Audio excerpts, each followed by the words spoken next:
What is up, you beautiful mother punchers? Hey, I got the chance to talk with the band behind one of my favorite albums of this year, TON SLUG, and their album Colossal Oppressor. I got to talk with both of the vocalists, Sean is also the guitarist, about the album, about the band, their history, their philosophy behind music, and also the ancient Hittite language. But I do want to warn you, for some reason, I had a bad connection because I wasn't in my studio. I was at home.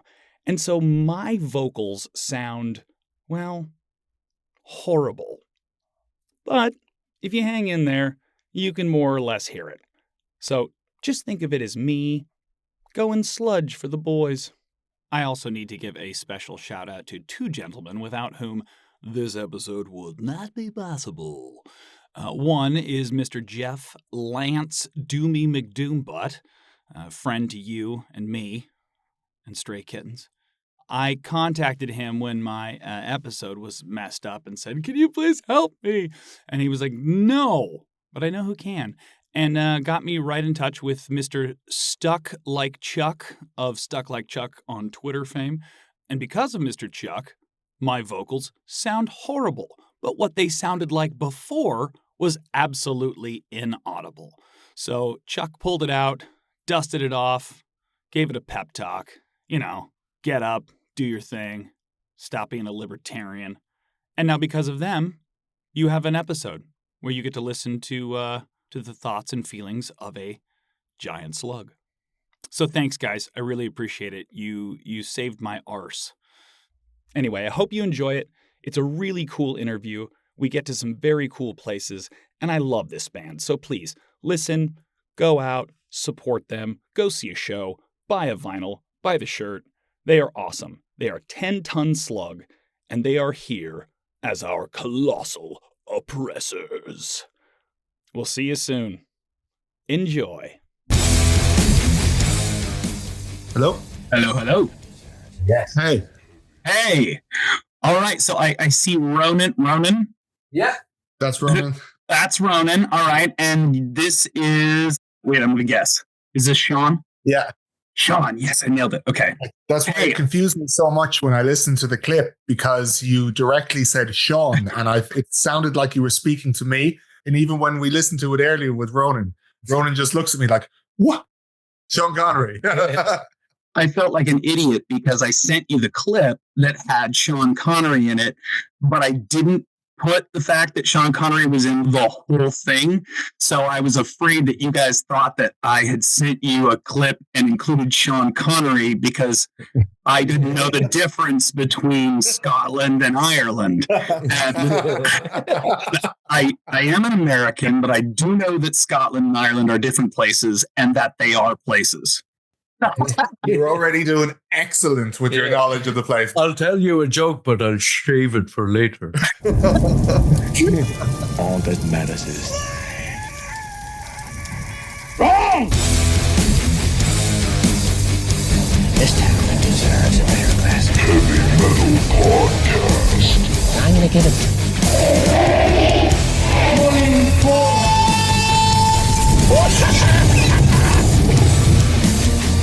If you do not listen, then the hell with you. Walk through the gate of consciousness.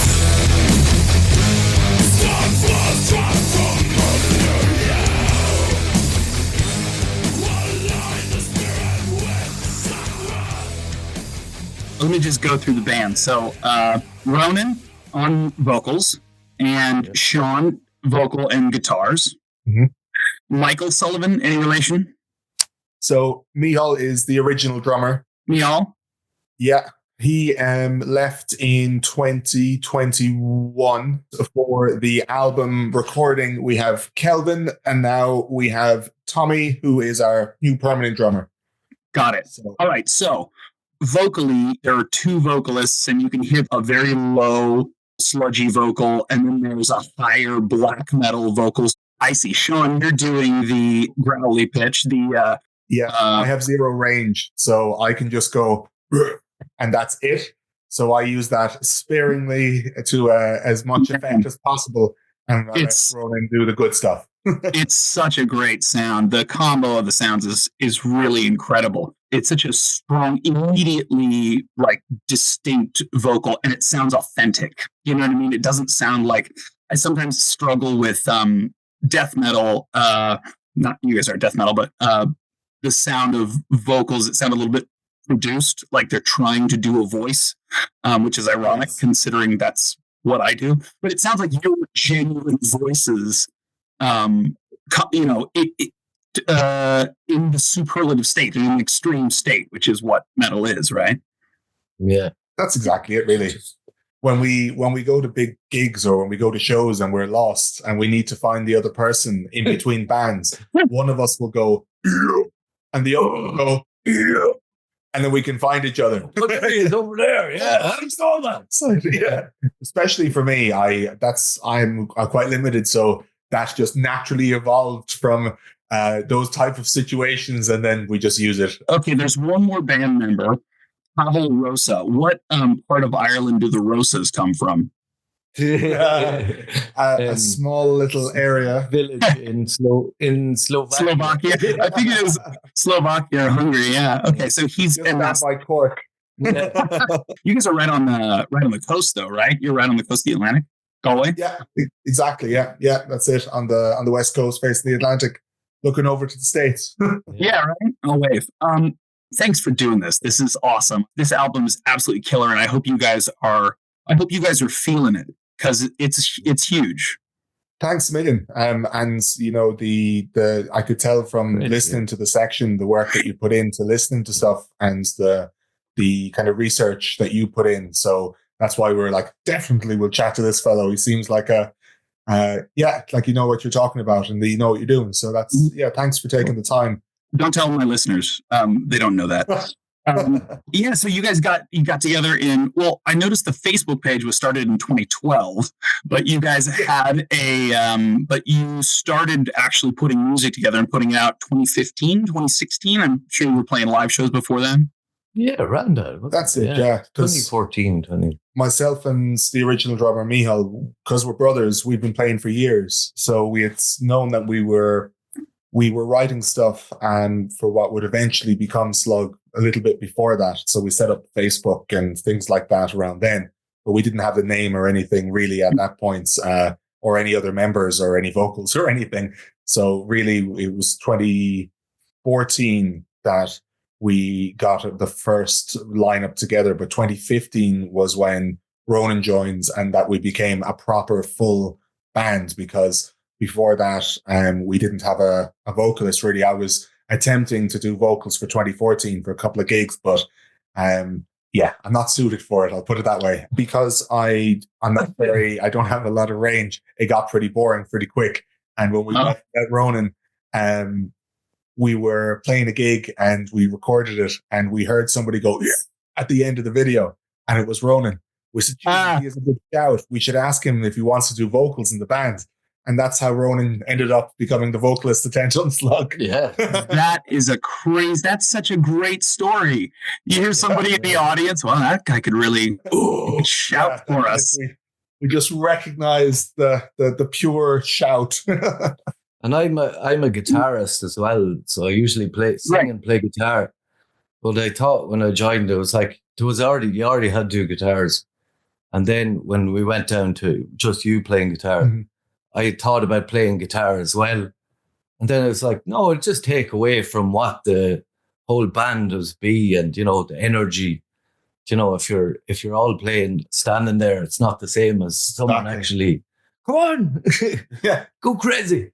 Because he's very comfortable on stage, and that's the thing. I think that it's very hard to find it's very hard and it's very rare to find somebody who's very comfortable with just a microphone, kind of almost being naked without an instrument. When they don't play, he's not actually naked, don't worry.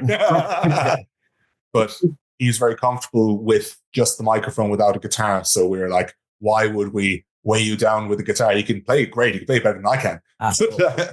But it's just great to have. I think it's really cool to have a standalone singer like that, because you can put the energy into it and stuff. It's really cool. Pull out a trunk full of props. That's what we do in the theater. You know what I mean? Like, okay, now I'm going to do this song with a fuzzy teddy bear, something like that. Yeah. that band from England, or what was the name of the song? Baby Kite or something. Oh yeah, Dead Plastic Baby. Yeah. So it was. Let me ask you: do you hang out with all the other slug themed metal bands? Do you talk gardening? How to avoid salt? We occasionally, myself and Matt from Sludge would chat occasionally, just spread praise for mollusca and other assorted sodium chloride waffle, basically. So chat a bit to the other ones. It's a bit of fun. When did you guys decide, and how did you decide, or have you decided that we are now a band about a giant slug? It's a funny one because there's a few, I suppose, other coinciding things. We needed a name. You start thinking of names. It's that obvious way, and you have a big list of different things, and you're trying to find what works. But there's a couple of different nicknames from different villages in the part of Connemara that myself and my brother are from, and one of them is in Irish Nashelzi, which is the Slugs. And that was a nice nod to that area. And then really it was something that fit with the sound of it, and something big and looming and ominous and oppressive and funny. Yeah. And it was a bit of crack, and that's really it. Like we said, oh yeah, nice one. It's a funny thing, like it's 10 ton slug. What? Yeah. Like, yeah, sure, why not? Like, yeah. Have you been deluged with questions about the relative weight and density of the slug on the cover? So many times. And there's Moshville Times over in the UK. Ian, shout out to Ian, he's a sound guy. He did a little article where he actually sat down and calculated the actual mass of the slug on the cover. So yes, there has been discussion about it on many fronts. Yeah. Calculations slightly off. Yeah, just a little bit. But I saw one comment that said it started at 10 tons and then grew from there. And I really like that idea. I love that. Exactly. But the artist who made it, Adam Burke, Nightjar Illusion, Illustration. Sorry, I always say illusion. Such a cool, it's a great cover. And it's a great name for a band. It totally works.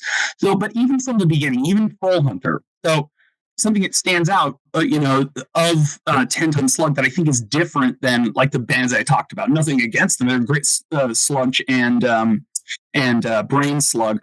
But a lot of their like song titles are like jokes, like Slave Goo World. You know what I mean? Brave Goo World or whatever. Like it's a lot of puns. It's Salt Thrower is one of the puns and like stuff like that. But right in Troll Hunter, it sounds like what it is. It's big. It's oppressive. It's your deity has doomed you all and your kin to suffer. Berserker Beast has claimed another victim. Fight back against the Kraken of the land. And this is where it gets interesting. Burning forests, level bridges, scorched earth tactics leave the serfs with nothing. And it's like all of a sudden we have a comment on war. Like, that feels like something different than here's a funny song about slugs.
For that one, that was one of the very first ones, and I that's one of the few ones that I did lyrics on. Ronan does most of the lyrics, and for me, what happened with that one was I had a vision in my head from the drop at the very start. gave you this vision of this destruction left in the wake of something. And then I suppose the scorched earth tax is basically you have blackened land and everything destroyed and razed to the ground. And it's just, I suppose it was really fun trying to fit into words a vision, just an ominous vision, basically. And that's what the whole thing is. It's not saying it directly, it's just saying, well, exactly, not saying it. Well, it's actually saying it directly, but yeah. But metaphorizing it. I mean, that's what the whole thing is, right? It's a metaphor, and it's Jungian. You know, it's like to slaying the dragon. You know, it's very has to do with the unconscious and stuff like that. Like you see a lot of that, I think, in metal because we're projecting the subconscious turmoil out into the world in the form of gods and monsters, right? Yeah, exactly. Yeah. And so I promise I'll ask you more questions about than just your first song. But also in Troll Hunter, there's this moment where vocally, and I guess it must be Sean, all of a sudden I was like, oh, this sounds a little typo negative. This sounds about 3 minutes in. At that point, this could have become a very different band.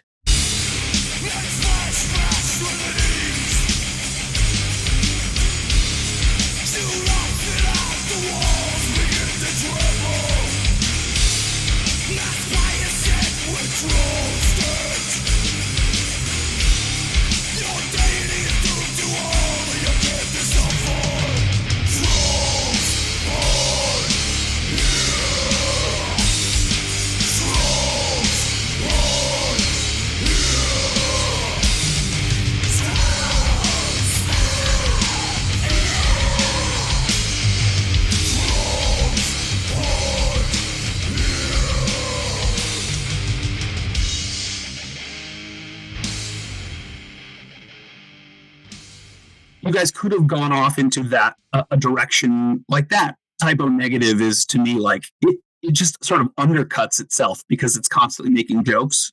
And so I just wonder what was the switch that led you to go, no, let's do this. I mean, it's a silly premise, but let's do it for real rather than making it a series of jokes. I suppose it was kind of the other way around, that it wasn't a silly premise. It was always the goal, but then you're looking for a name and something that fits that. And it was a question of like, using that thing at the start when we were doing I remember coming up in the jam room when we were chatting together and we had a couple of names and this one was one of them. And we were saying how much we would lean into the slug thing. And at the very start, we weren't really sure. We just went with a name because it worked visually. Talk about the style of it. It was like, we could have, as you say in the vocals. I think you're both, listen, I tried the best I can to put together a coherent question, but for the most part, my brain works in like 14 questions, all like jamming themselves into one. So you're probably both answering questions that I asked. But yeah, no, it's like, it just felt like all of a sudden this could become something else. There was a cool little color to it. I think that's actually one of the things I really loved about Colossal Oppressor is like you guys find every corner of sludge metal that there is and reach out a little bit beyond it to include other things in sludge, which I think is just good for metal in general. Like it's expansive and you're synthesizing other forms of music and turning them into, making them heavy, which is great. I just wondered about how that decision was made, but it makes sense. Like Sean, like you're saying, the goal was always to be this thing and you just needed a theatrical sort of, an eddy. Like Iron Maiden has, you needed some sort of symbol that could sort of contain all these ideas.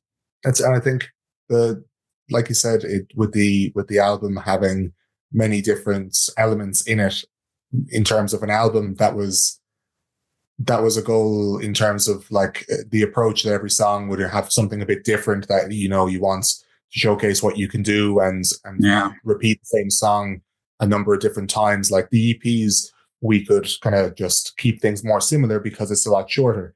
But definitely the album, you hit the nail on the head when you said that we branch in different areas. That was definitely something we had in mind for the songs when we were writing. Just to sit down, if you're to sit down yourself and listen to an album. Yeah.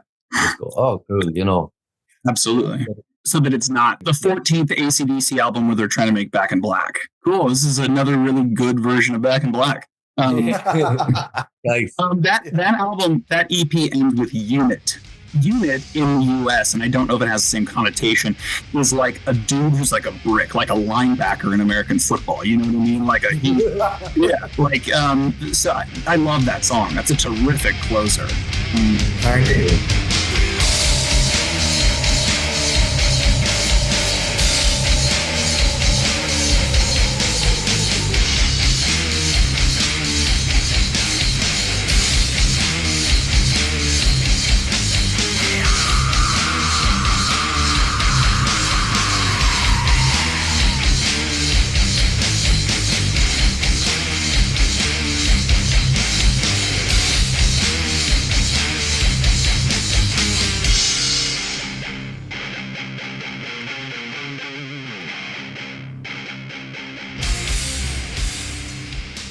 How do you guys create? How does it start? Do you start with a riff? Does it start, or is it a different process every time? Usually with that, usually with songs, though, it's like the riff, and then I'll just sing. You know, you sing whatever a melody over it, and then you just fine tune the lyrics. It's funny that you mentioned starting with how do we start, because for that song, the first riff that I had, where the idea started to come together, was ultimately not included in the song. It started from a riff, but that riff wasn't included in the end. All the other ideas came from this one, and I didn't use the first one. Yeah, it's fascinating, that creative process. Like, do you start and go, that riff is great, I'm going to put that at the end, that's what we're building up to? Or do you go, just write it in a row, and then now it changes? You know, Mastodon did that for a long time, where they were like, okay, new riff, new part of the song. Okay, cool, got that part. New riff, new part of the song. But I just wonder about if you guys craft it. You mentioned something about crafting, working more on dynamics on Colossal Oppressor. Yeah, like over the years, especially, we were writing this album over 10 years. That's a bit. I suppose, because there's bits from a good long time ago. We were about to record it in 2020. We had planned to, and then COVID hit, and then after 21, Mihal had to step back. And then it took us a while to get another drummer, build up to recording the album and everything. So we had lots of time to over and back, especially during COVID and all that. You could listen to it. And, what about this structure? Put this here and put that there. Yeah. I think also, the question of the riff, for me, there was a thing that I don't know if it was Anselmo that said it when they was talking about Pantera writing stuff, that I really take to heart. But he's like, it's not about having a money riff. It's about every riff aiming to be that. So for me, before I even go to the jam room, I write a lot. That's cool. I've riffs that come up with loads of ideas, but if it doesn't stick in my head, or if it doesn't have something in it that makes me want to come back to it again and again, then the lads aren't even going to hear it. So that process happens before I even go in. And then when we go to the jam room and we get a feel of something, that's all it takes, is it could be a vocal thing over something. It could be a bit of drums, something. You get a feel, and you kind of work from that. And I'd use the ideas or the kind of little bank of recent riffs or shapes or little ideas that have been stuck in my head and going around in my head for the last couple of weeks from my own writing. And that's what I bring in.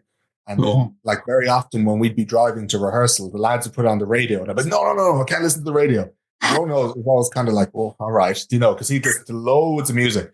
But for me, if I do that, then what's in my head from the last couple of days of writing, or those little riff ideas, I don't want to be writing Pantera. I want to be writing something, so it'll interfere with that for me. That's kind of what happens. So totally, I think there are many, many different ways to skin a cat and many different ways to do things. And it's very much a group. It's all of us together and everybody pitching in, and it's greater than the sum of its parts. Every part even that's brought in, we've thought about it generally before we even bring it in, so that the elimination process of that's a good idea or not a good idea, it's kind of, they're all good ideas when they're brought in. We just choose and arrange them effectively in that case.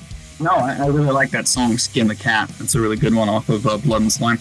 But no, you guys, 2017 EP Blood and Slime, Matriarch of Slime really stands out.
Do you know the band Frog Lord? Yeah. Oh yeah, over in England. Yes. It's just a guy. It's just one dude, and it's similar, I think, in a way to what, except he's like fucking full on dedicated to the bit. Like, the guy is committed to the bit. He wears a frog mask. Every fucking album is about the Frog Lord coming down. It's so. There's an article about him on the front page of Bandcamp. Bandcamp Daily did a thing about. Oh, really? Yeah. And that's where I saw it first. He is very dedicated to it for sure. Yeah, Frog Lord. Yeah. I do. I love Frog Lord. I love that recent EP that came out. But the thing that I think is great about that is that it is funny without him telling you that it's funny. It's like he's live by the fuzz or die by the slime. It's just a great title of an EP, and it's so sincere. And that's what I loved about you guys. I said it's crystalline, the sincerity of, we have been attacked by, slugs. I don't know if they're from outer space, but the reality that emerges from that sort of silly sci-fi premise is legit. It was Mindless and Blind. It was the lyrics on that, which you start talking about. I found that there's a lot of betrayal and traitorousness in this album. And maybe I'm just, that's just me living in the United States where it's topical right now, that a colossal oppressor, and that there's, I want to see if I can find these lyrics really quick. This is what stood out to me. Well, one, I love the line, "For those who are blind, things come at a price."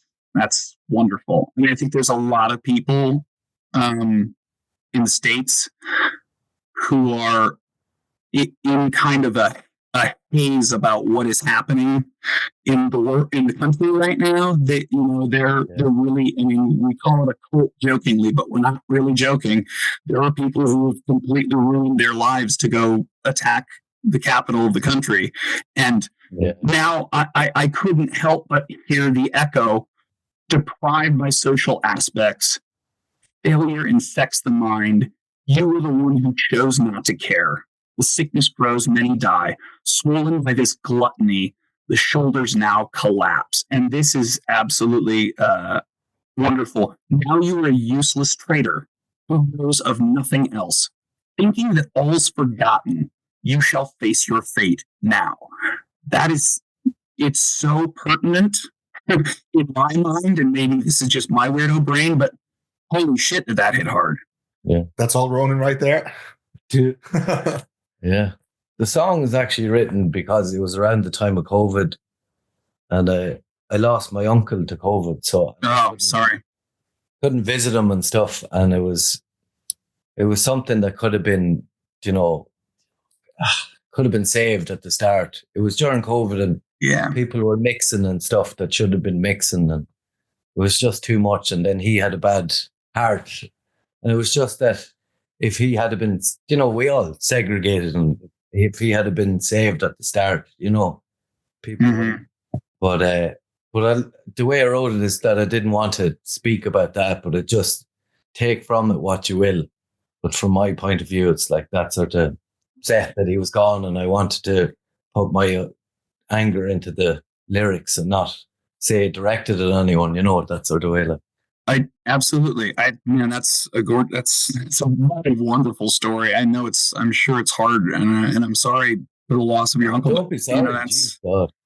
Don't be sorry at all. It's just a way to talk about it, Absolutely. Not directing it at anyone, but it was just. No, that's my job. I'll take it and direct it at this. You directed it. I take it. Yeah. Let me throw it at the QAnon fuckheads in this country, please allow me to do that. No, but I just think it's so wonderful to have and then you go, hey, let me read you these lyrics. Wow, that's really intense and deep and beautiful, and it's a story about a personal story, and it comes off of an album called Colossal Oppressor by TON SLUG. You know what I mean? Like, it's a really wonderful contrast, and that's one of the things I really like about you guys is that it's very sincere and very authentic within a premise that is very theatrical and dramatic, and fantastical. Thanks very much, man. Cheers. That's a very nice way to express it. Yeah. Thank you very much. We've sat on these couches chatting about this album for a long time. Oh my God. But, we put a lot of thought into it, and treat it as a project for the two of us, or all of us. All of us. Yeah. All of us, of course, but just take our time, do it the best we can. That's it. And just be delighted with it. And, there's been a lot of road bumps with everything there are. And, they say the best laid plans of mice and men most often awry.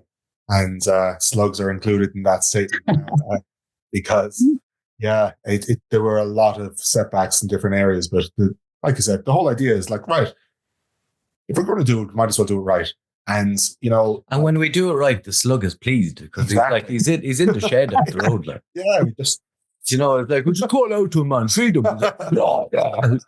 The slug abides. Yeah. Who's this story about? A futile attempt to save a brother. What? There seems to be a female character in this that has betrayed someone. If it's someone in your family, don't say it. But just blink twice and I'll know. Nobody got to know that bit. Nobody got to know that. Especially them people, like, don't tell them. Yeah, no, I get it. And that's why metal can be therapeutic as well. Like, oh, 100%. With the whole writing of the album, we tried to put a theme to it as well. Like, that the whole thing is like you're going through oppression. Different songs have different meanings about it. Yeah. Like, and then finally in MALLACHT and tSLODA, we decided to throw out all our, because we're both Gaeilgeoirs as well, we're both Irish speakers. The native language here in the West. So we decided with that song, why don't we just throw all the curses that we know in Irish and direct them at the Colossal Oppressor? It's like the people in the album cover fighting back against the slug. It's like, no, fuck you, man. Dude, I guess that's so fucking cool, you guys. That is so fucking cool. That's like everything I wanted to hear. I'm so sorry. I shouldn't have preconceived notions, but that's really cool. Anyway, sorry, go ahead, Sean. The Irish language is another reason for that, I suppose, is that when you want to express those emotions in English, there are obviously very poetic ways to do it, but in Irish, the language lends itself so much to the expression of those who have experienced oppression because of our history and our culture and everything. It's something that there are so many phrases and turns of phrase and expressions that have a color and a flavor to them that really kind of, I suppose, represents the sentiment of somebody who's really, pissed off and stuff. But when we translate it to English, it doesn't have the same effect, doesn't have the same feeling at all. We're like, it'd be lovely to have those in something as well, to really kind of try to capture that. The chorus of that song, Cuss or Bullock, that literally means oppression, but the way that it means it, Cuss is foot and Bullock is like on stomach. So it literally means foot upon stomach, as if you're being stuck. Yeah. And then the other way of saying oppression that's in the chorus as well is brew fui hush, which means to press or trample underfoot. So they're very striking visual metaphors. Yeah. For the emotional idea that you're trying to express. And that was the idea with MALLACHT and tSLODA, that we try and capture that, That is so cool. And it's the thing where I was talking about it a little bit in the episode, but probably another part of it where, the music that you're creating sounds like the thing that it's about. That's it. Yeah. I haven't found a better way to say it. It's just my sort of stupid guy way to say it. It sounds like what it's about. But, so what does MALLACHT on tSLODA mean? The curse of the sludge.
yeah. Yeah. Yeah. Good transition. Good segue. So you did you wrote Hunting Ground was a single in 1929. You guys look great, by the way. I don't know what your skin I got the mountains and stuff. your skin regimen is incredible. No, It's all the time. And I love Hunting Ground. I just actually that one I just listened to yesterday for the first time. Mihal wrote the lyrics for that. Mihal, the drummer. Yeah. Oh yeah, it's a killer song.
We get to Colossal Oppressor, and I want to talk a little bit and ask you guys about Sludge, because I think you are unabashedly a sludge band. And I think a lot of times there are, a heavy metal band could be like, could name themselves like the hardcore blackened sludges. And then you'd be like, well, what genre are you? And they're like, we're just heavy metal, man. We're just heavy metal. It's all heavy metal. We're just rock and roll, man. Like, no one wants to be a subgenre. And you guys are like, no, fuck it. We're sludge. The team of the slug as well. Like, Yeah. Absolutely. And you got most of the letters there. yeah. But it is interesting because what sludge started as in New Orleans with like I Hate God and Acid Bath, and then in the Northwest with Melbourne and stuff like that. It's really sort of what's become kind of sludgecore. And then now it's evolved into something else where you have bands like Common Raw, which is doing like a spiritual thing with sludge. It's interesting to see like a positive belief or at least some sort of statement of something in sludge. And so I kind of go, well, what does sludge mean now? So like in 2025, to you guys who are like, we are sludge, what does that mean? What defines sludge for you? Is it a sound? Is it a texture? Is it a attitude? Texture is a good way to put it. Different elements is another way to put it. I suppose attitude would be another one. It's a tough question. Good. For me, it's all about riffs. Okay. All about riffs. I love riffs, obviously. I might have noticed. You're right business. And it's funny you should mention I God and stuff. We supported them there just I read that weeks ago. Yeah. And I got to meet Sammy from GoTour because they were he played on my favorite albums. Like I'm a huge Crowbar fan. Oh yeah, Crowbar's great. Like we're big fans of Crowbar. That's it. And for me, Crowbar does it for me. So that kind of, it's the riff, it's the heaviness. You can be fast, it can be slow. Like Crowbar have that where it's fast, slow. You can expand within the sound of it, but it's still like, it's hard to put your finger on it. And it incorporates different elements. Maybe hardcore, maybe groove metal, like same idea. Yeah, but it has that. I suppose it's the textures. There's a bit more murkiness in it. There's a bit more, totally. like Volume 4, Master of Reality, kind of Sabbathy feel to it. Yeah. You know, you have to pay respect to Wyoming. And, all hail. It always sort of sounds like Sean, your vocals are, for me, like what I hope to hear when I hear like a vocalist for a sludge band. It sounds a little bit like, I always sort of described it as like when you see a video of like fruit rotting really fast. It just has that feeling sort of opening. It feels very... the nicest thing anyone has ever said to me about my voice. It has a very visceral, like you're peeling layers away and exposing something that, you know, that's human and you know, in your soul. And that there's something about that I absolutely love. It just feels like somebody throwing themselves into a wall. But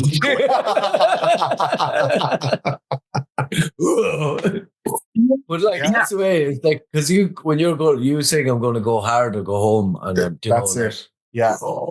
It's the sound of the tiny guy with the spear standing in front of the slug, right? That's the sound. That is it. Like it's the old primal roar. You can't beat it. Like cannot beat it. There's old Islamic traveler who talks about the sound that the Vikings make when they sing, and it's like, he's like, it sounds like a pack of guttural dogs, but bad. Yeah. That's wonderful. You guys got to work with Kevin Willits on Brutus. Oh, yeah. Yeah. You guys both is an absolute legend, man. A gentleman and a legend. Really? Yeah. Really? Yeah. Are you bolt thrower fans? Massive bolt thrower. Absolutely. Yeah. Absolutely. That fucking just riffs, and his vocals are a big influence on me as well. Like, his style, like,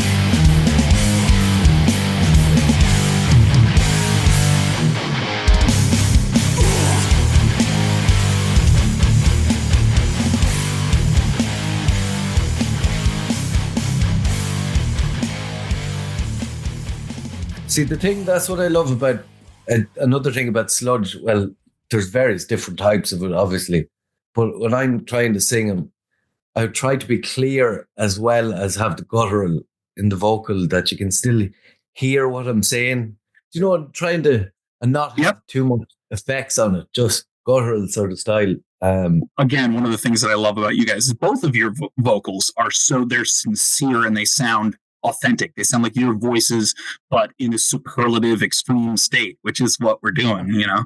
Thanks very much. Thank you very much. Yeah. Yeah. Oh, I love these lyrics from Ancient Ways as well. I want to ask you about that.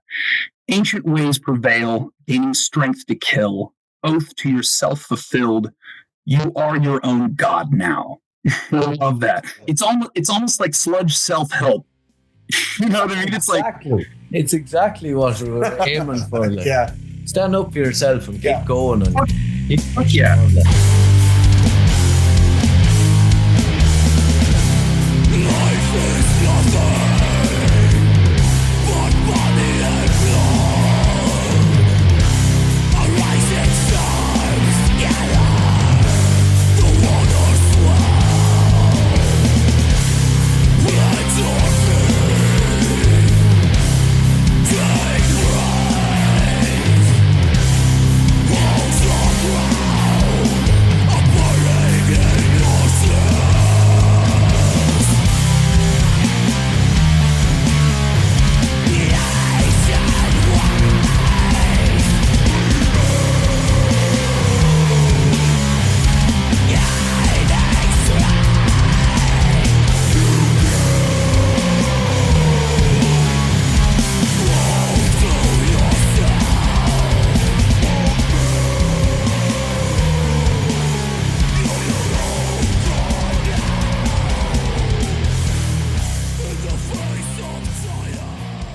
So I sent my friend Jeff a message last night, and I said, I'm going to interview 10 Ton Slug. You guys were on his top 10 of the year list as well. I think you were like number 4 or 5. He loves that. Jeff. Thank you. Yeah. So I was like, you want to ask any questions? He was like, you just sent me this so that I'd be jealous. And I was like, yes, I did. I did do that. And did it work? And he said it did. And so I want to ask you a question from him. His name is Doomy McDoombutt. Who? Doomy McDoombutt, Jeff. He's the guy. He loves Pink Floyd, I think, doesn't he? He hates Opeth, I heard. He hates Opeth and he loves Pink Floyd. That's correct. Him, yeah. Yep, So the yep, question, you know his work. So his question is, I wouldn't like it now myself. Yeah, I have 2 questions from Jeff. One, he said, your lyrics are really a step beyond just standard, the things are bad, this is horrible, and then get eaten by a slug. Where do the influences come from? And not just musically, like Crowbar, but where do the ideas come from?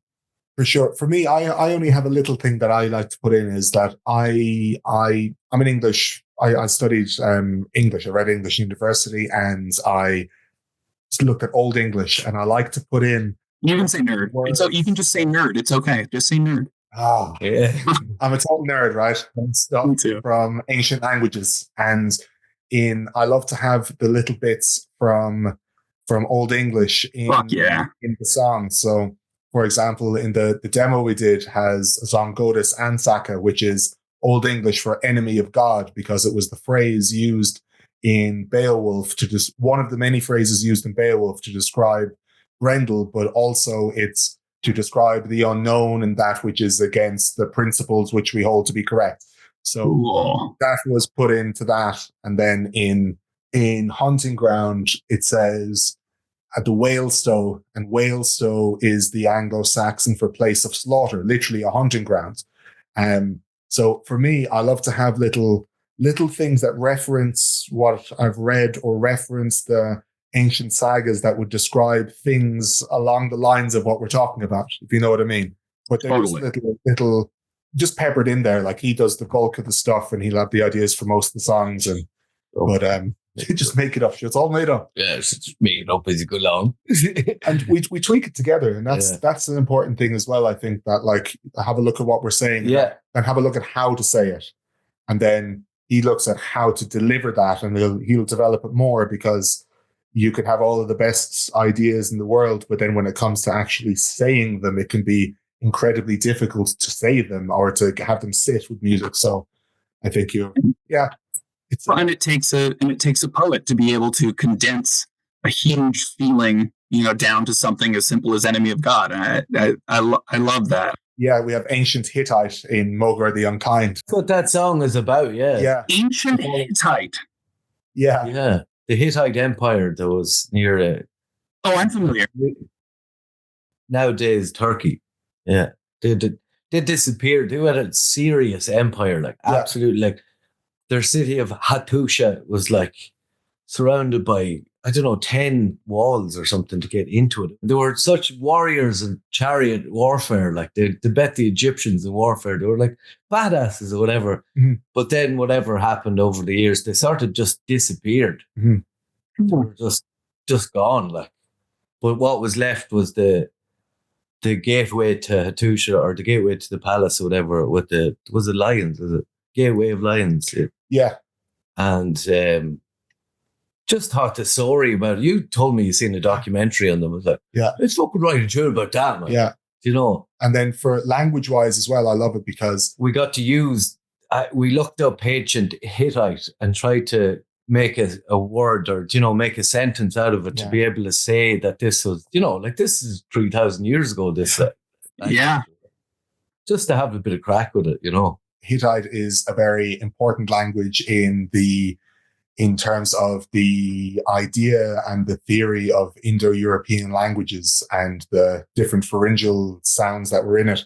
Before Hittite was discovered, they postulated the idea of Indo-European being the forefather of many different languages in Europe. And they said as part of the reconstruction of it, they had the idea that there must have been some sounds which are no longer represented in surviving languages in Europe. And when the Hittite Empire was uncovered and they found the many, many different texts and stuff, and they looked at the language of the Hittites, they basically saw that the postulated sounds which they thought must have been in the language originally in order for it to develop to the state that it is now were indeed in the language, because they still existed in the Hittite that they found when Hattusha and the Hittite. So it's survived. Yeah, exactly. So it's really cool, because for languages in general, I love languages, so that idea ties it nicely as well as everything else. So it was really, really nice.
Question he has: what are the challenges faced by a band of your size? And I'm interested in, this album's obviously made a lot of waves. You guys have your names on a lot of top 10 lists, and in a lot of places it probably wasn't before. And I just wonder if you have hopes or and like Jeff said, what are the challenges for you going forward? I think there's a lot of challenges to stand out with stuff. There's a lot of saturation with everything. Yeah. I think the choice for us to go with Adam Burke to show that we were serious about the quality of what we were doing, and to showcase that with good art, really made a big difference. I think for bands like, there's a big debate about AI art and stuff like that. I think with more tools, there's more saturation. So standing out is tough. Like, you'd send 100 emails, you might get 2 or 3 responses. So it's a game of numbers sometimes as well. Absolutely. I think ultimately you can pay people to work, but you can't pay them to care. And if you really care about what you're doing, I think, we did this not all ourselves, but we did a lot of this instead of going with a big PR company or something, which would be great. We did it ourselves, but it just meant putting a hell of a lot of time into it. And I think,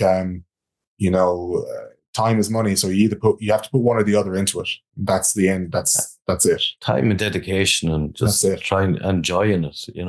Play tunes, man, and just be happy playing it. Yeah, just jamming them. It's like, we get to play this on stage with people. Cool. I hope that we get to, in these kind of interviews, go, hey, here's this band, check this out, because I'm a believer. I love you guys. I think this is absolutely, for me, the best album that I heard this year. Don't tell the others. Don't tell the other slug bands. But my mission to be an advocate for the best heavy metal that we can get, and I feel like you guys are it. And so anything that that I can do, that we can do to help to promote. I'm happy to do it, and I'm so glad to have you guys on the show. So thanks for coming on. Thanks very much, man. And I feel bad now for your mate, so I'm going to say we're only joking. Yeah, we're only joking. He told us to say that, and I feel bad the whole time. I'm really sorry. Thanks for putting us on your list. They're tied up in my basement. I made you do this. I went all the way to Galway. It was worth it, though. Worth every penny. You guys, you're totally awesome. I can't wait to hear what comes out next. Keep in touch. Let me know if anything's going on and if I can help. Thank you so much for your time and for taking the time to ask us and to go through all our stuff. It really means a lot. Thank you. Yeah. Cheers, guys. Ooh. I can get you this. Thank you, man.